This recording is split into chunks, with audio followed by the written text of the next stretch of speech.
let's switch up for a minute. There's been lawsuits that's been filed in Chicago against the mayor and his administration so that people can better understand where all of this migrant money. Now, I've been asking this question for a long time. And what is the question that I've been asking? Where is all the money going? Where's the money going? Because listen, they keep saying that they giving over $1 million a day, $30 million a month, operating at a deficit of like $400 million in a year.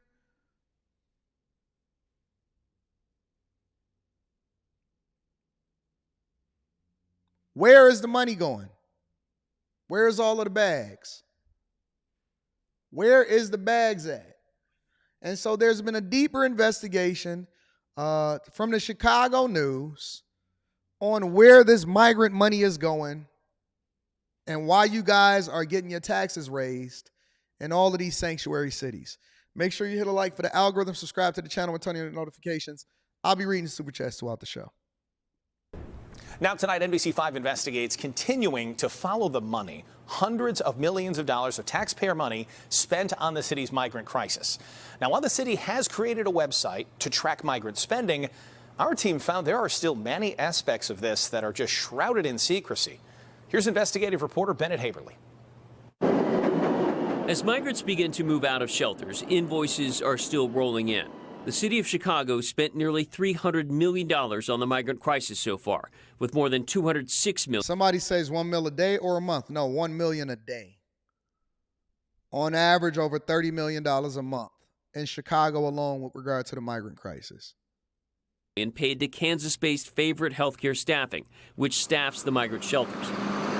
Kansas-based Favorite invoices are still rolling in. The city of Chicago spent nearly $300 million on the migrant crisis so far. The city of Chicago has spent nearly $300 million. This isn't the federal government.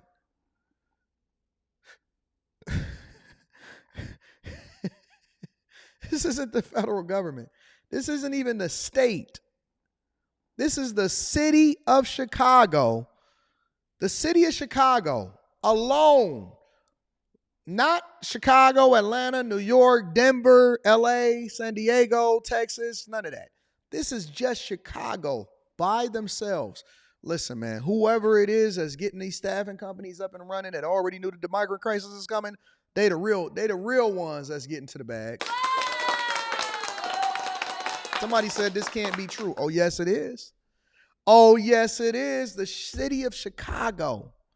Look, they can't find no money to fix y'all neighborhoods. They can't find no way to open up your recreation centers. You can't get a fence fixed. Not a swing set replenished. You can't put no nets on the basketball hoop. Not an extra police officer. Can't nobody get a raise. Fire department is messed up out here in these streets. Everybody broke. Everybody suffering. Everybody broke. Ain't no money nowhere. But they've already spent, and I bet you that this is conservative. I bet you, because see, listen, when they say 300 million, they're not really telling you 300 million. They telling you 300 million that they gonna put on the books for a specific service. That doesn't include teachers, healthcare.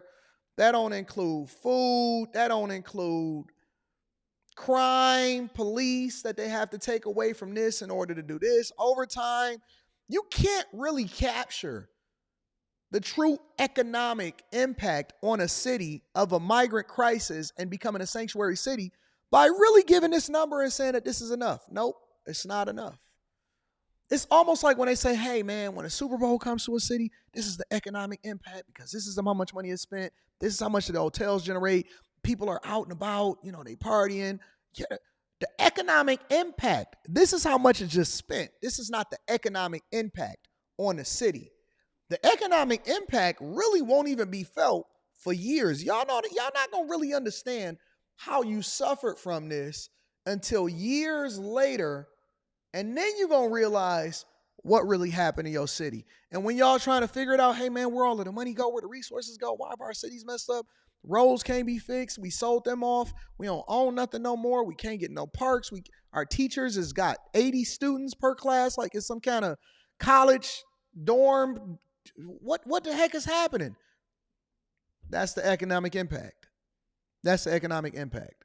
With more than $206 million paid to Kansas-based Favorite Healthcare Staffing, which staffs the migrant shelters. But not much is known about how these buildings are selected or how much the property owners earn from lease agreements. Answering that is difficult, in part because of how the city structured its migrant operation. It feels a little more translucent than transparent, right? You'll get some information, but not the full picture. The city's migrant spending website shows more than $45 million have gone to a Louisville company. I wonder how much they charged them to even put this website up. I bet you somebody got a bag from that, at least an M. At least an M or more. Equitable Social Solutions. That's where a number of those leases are. So. Mayor Brandon Johnson's. Let me look at it. A Louisville company called Equitable Social Solutions. Equitable Social Solutions. Equitable Social Solutions. All right, let's try to figure out who Equitable Social Solutions are. All right.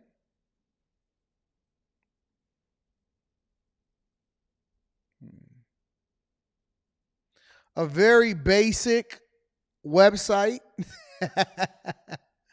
Logo looks like my daughter could have made it, who's 16 and has no experience making logos. Website is responsive, but very much like 2012. Who are we? Who we serve, and who of our solutions? Man, listen, bro. If this is not a template, I don't know what is. If this is not a basic template, look at these stock photos. We empower individuals and families through supports. Through supports. Is that a typo? We at Equitable Social Solutions, we empower individuals and family through supports that inspire long-term stability and success. We work with our partners to uplift individuals, families, and communities. Our goal is to place individuals and families in permanent, stable housing and provide the needed tools and support to develop self-sufficiency. About us. Wow, more stock photos. Our leadership team. Mark Douglas, who has more than 15 years experience leading the delivery of social services and workforce development supports in communities across the country. Mark served in the U.S. Coast Guard and is a member of the Veterans of Foreign Wars. He holds a Bachelor of Science degree from the University of Tampa, John H. Sykes College of Business. Look like he eating good. Shout out to Mark Douglas, a real American. Nicole says she got more than 25 years of talent management experience and has held executive level leadership positions with the National Responsibility for Sales and Operations and is considered to be a thought leader, not a thought leader, regarding diversity and inclusion. You can't make this up. She's a thought leader regarding diversity and inclusion. Lisa Boyd. Lisa has more than 20 years of experience in human services, nonprofit, government, for-profit sectors across multiple states. Joined the organization in 2015 as a project director for Wisconsin Works and has grown progressively in regional leadership.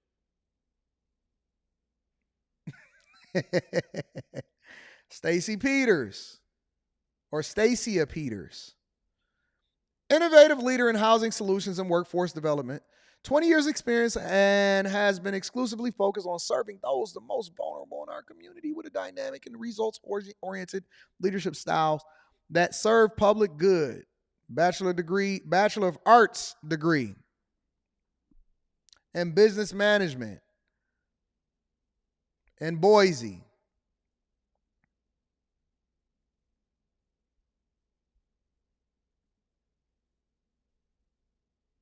Look at this website. Jesus Christ. Well, they definitely didn't they didn't invest in a website, that's for sure. See if they got any jobs available. Click to apply. Where's the jobs at? Support. Okay, so these are the jobs that's available. A support services specialist for the homeless. That's in Illinois. That's in Chicago, so I'm assuming that you're going to be working with migrants. A program manager in Oregon, and an enrollment coordinator, and a housing navigator. All right? I want to see what the requirements are for this job for Illinois. Our goal is to place individuals and families in permanent, stable housing and provide the needed tools and support to develop self-sufficiency, coordinate resources and care for persons enrolled in program. This is how these jobs get you. They don't actually tell you that you're going to be working with migrants. Manages the provision of individual client services and ensuring clients' needs are met, intervenes and problem solves issues if outcomes and goals and service delivery are not being met according to the program goals and established timelines. It develops clients' initial intake. So basically, you collecting them off of the bus in order to get them in a shelter. Develops clients, look at this nonsense. Develops clients' initial intake, progress, and discharge reports, tracking and documenting status of persons served. Schedules, facilitates interdisciplinary case conferences with all community partners, funders, and family members. Arranges for provision of necessary equipment to enable achievement of agreed upon functional goals. Participates in program evaluation and quality assurance. Maintains the highest standard of professional conduct in relation to information that is confidential in nature. Shares information only when a recipient's right to access is clearly established and the sharing of such information is clearly in the best interest of the person served.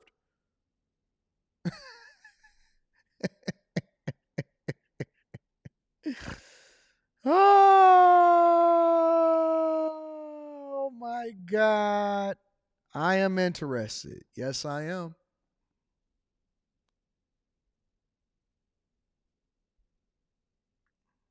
Yeah. Anyways, so that is what the position is. Just wanted to make sure and try to understand who these companies are. Office says Equitable helps facilitate and identify shelters through the help of another company, ReloShare. For months, NBC5 Investigates has asked for copies of the leases for the 27 shelters the city operated. Through a series of Freedom of Information Act requests, we received just 9 agreements. Those missing include lease agreements for the city's largest and most expensive shelters. You should not have to go through the hoops that you've gone through just to get to partial information. Joe Ferguson is Chicago's former Inspector General. He's now with the Civic Federation, a nonpartisan government research group. We absolutely should know at every step of the way where the public's money is going to, so that we can make an assessment as to whether or not it is being used well. What we do know after reviewing hundreds of pages of invoices is how millions of dollars have flowed to these companies for the operation and use of the buildings. Take, for example, the city's largest shelter in Pilsen. Housing 2,300 migrants cost city taxpayers $38,000 for a single night. A warehouse is costing the city $38,000 a night for one spot. Housing, warehouse, $38,000 for one night. Did y'all see that place? Look at that. I'm in the wrong business. I'm working too hard. Migrants cost city taxpayers $38,000 for a single night. That's $280,000 a week, or more than $2.5 million over the course of 3 months. It was a similar story over at this Ogden shelter. For 3 months, $1.8 million. And at the end of Chicago, which at one time provided 1,500 beds, the cost $344,000 a week. Wow. If you total that out to a year, it's more than $17 million. And now you know why these hotels are so eager to provide housing to the city of Chicago in order to make sure that they participate in the migrant crisis, because everybody is getting rich off of you, the taxpayers. Everybody is getting rich off the taxpayers. You go to work, trade in your time for money, give it to the federal government or the city of Chicago, and then they say, all right, we got this from here on out. Shut up. Don't ask me how I'm spending it. Be obedient and get out of our way. It's tough to say how that money was divided up.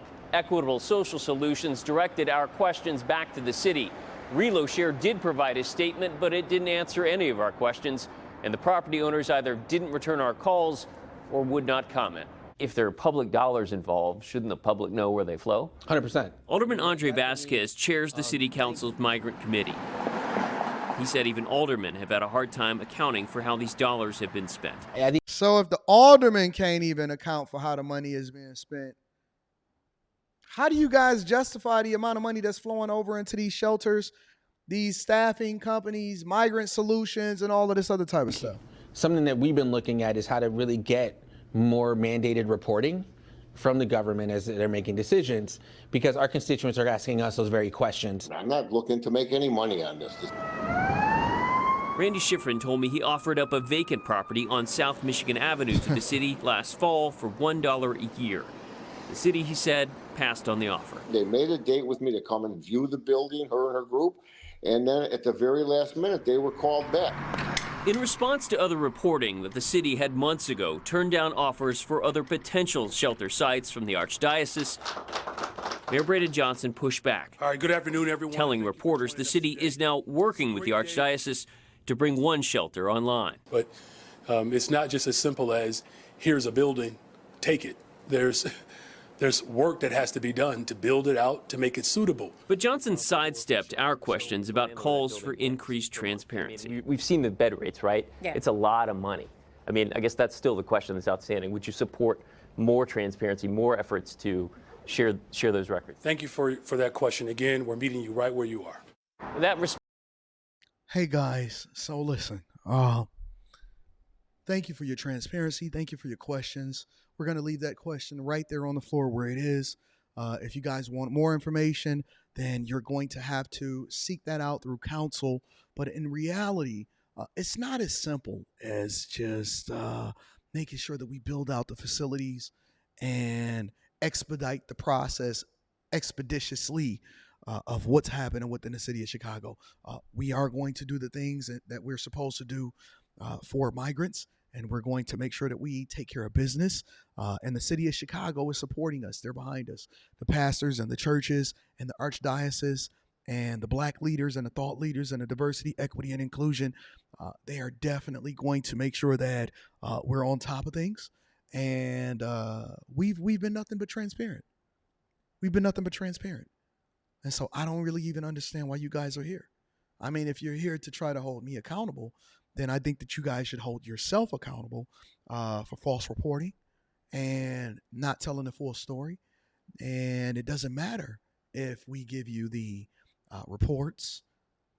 I think that you all should get behind what we've done here in Chicago. We've been nothing but on top of this since day one. The devil is in Texas by the name of Governor Greg Abbott. And I don't understand why they continue to send these guys up here. I mean, at the very least, give us a manifest. Help us help you and prepare us for what we are facing here in the city of Chicago. Because you have no idea the countless hours that is going into changing the dynamics of these people's lives.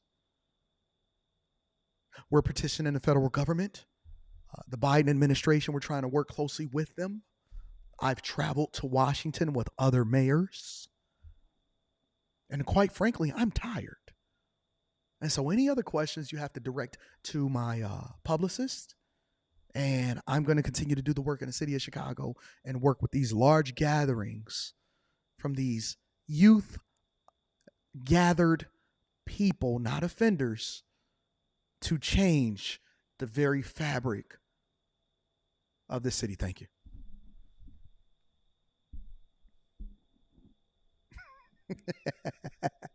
You see how easy it is for these people to give you word salad and to throw you off from the real issue? Hey, man, listen, I just asked you, who making the money? Why are they charging so much for beds in these hotels? Why y'all in hotels at the first place? Why you ain't take the free place? And who is at the top of this company and this staffing company that's making $300 million a year? That's all we want to know, all of that extra. I'm sorry. Is it Anton? I've seen your show. And you have unfairly judged what we're doing over here in Chicago and mischaracterized my sentiment. I'm sorry. Can I know why y'all trying? I will not deal with. Shout out to the mayor of Chi-Town.